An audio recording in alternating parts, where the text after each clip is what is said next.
Panchayati Raj minister గారు. అధ్యక్ష, గత కొంతకాలంగా పెండింగ్లో ఉన్నటువంటి మల్టీపర్పస్ వర్కర్స్ యొక్క శాలరీస్ కోసం, అదేవిధంగా శానిటేషన్ కోసం 3,378,88 రూపాయలను రిలీజ్ చేయడం జరిగింది సార్.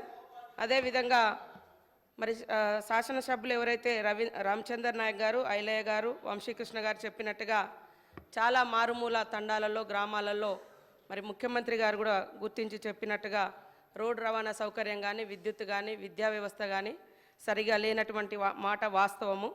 వాటన్నింటిని కూడా మరి ఈ బడ్జెట్ ద్వారా పునరుద్ధరించుకొని మిగతా సమాజానికి సమానంగా జీవించే విధంగా జీవన ప్రమాణాలను మెరుగుపరుచుకొనుటకు విద్య కానీ, విద్యుత్ కానీ, రోడ్డు రవాణా వ్యవస్థ కానీ, మంచినీటి వ్యవస్థ కానీ, ఇండ్లు కానీ ఇవ్వాల్సినటువంటి అవసరం ఉంది సార్.